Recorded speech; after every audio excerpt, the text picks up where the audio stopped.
English shorthand dictation at 100 words per minute. Ready? Start. Mr. Deputy Chairman, I am happy to be able to speak in this house once again. I do so for the first time on this side of the house, and that makes me doubly happy. I welcome the friendly and conciliatory tone of the finance minister's speech. I think the tone and approach has changed over the last 3 or 4 weeks, and that augurs well for this bill, although it will depend upon the outcome of this debate and the assurances that the government is able to give on many issues which he himself hinted are still outstanding issues and need to be resolved. If I may say, in the lighter vein, between 2011-2014, I did virtually what was called traveling between my Prime Minister, the leader of the opposition in the Lok Sabha, the leader of the opposition in Rajya Sabha, and the empowered Council of State Finance Ministers. We tried to pass the GST bill with the support of the principal opposition party, and we failed. In the last 18 months, the government tried to pass it without the support of the principal opposition party, and I am glad that you have also failed. Today, if we pass the bill, which I hope you will after we listen to your speech, it will be on the basis of serious discussions, serious negotiations, and serious debate. It is far too important legislation to be passed on a partisan basis. In fact, I commented once, I hope the finance minister will pass the bill not on the strength of numbers but on the strength of his arguments. Sir, I am glad that the finance minister has acknowledged that it was the UPA government which first officially announced the government's intention to bring about the GST. On the 20th February 2005, it was announced in the Lok Sabha. In the course of the budget speech, I quote, "In the medium to long term, it is my goal that the entire production and distribution chain should be covered by a national VAT, or even better, a goods and services tax encompassing both the center and the states.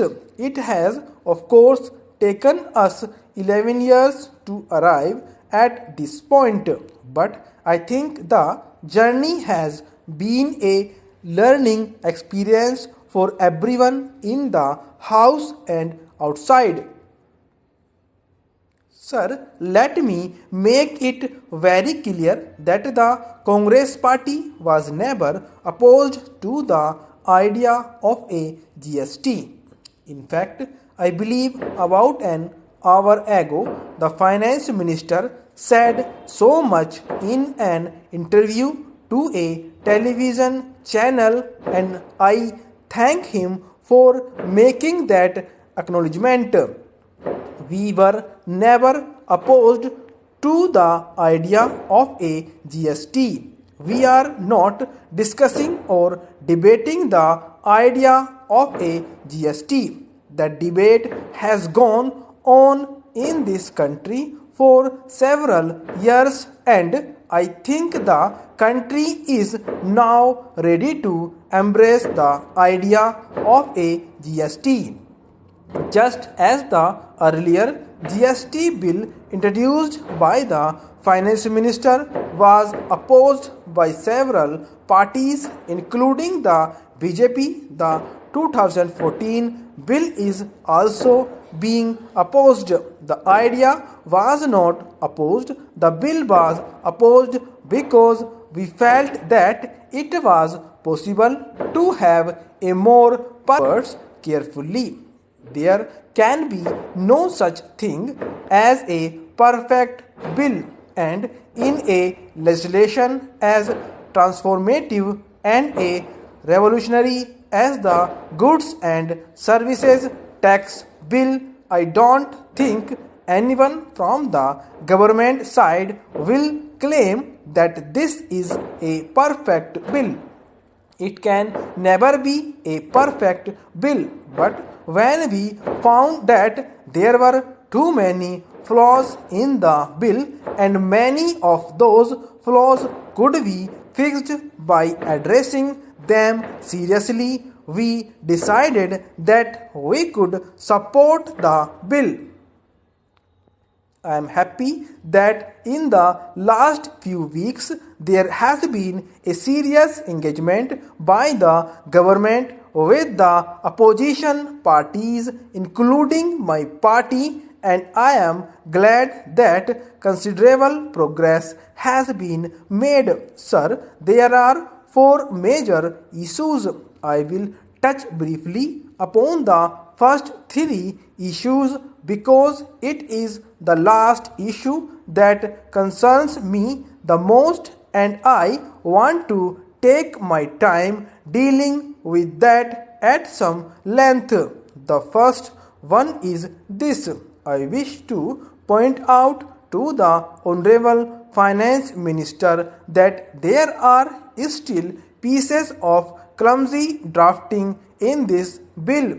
For example, in the present list of amendments circulated, you have made some provisions for what will go into the Consolidated Fund of India and what will not go into the Consolidated Fund of India. This problem should have been noticed much earlier. It should have come in the draft bill, but it has come today in the form of an amendment, and while I will not take too much time explaining what I have in mind, if the Honorable Finance Minister reads it more carefully, he will find pieces of clumsy drafting. Stop.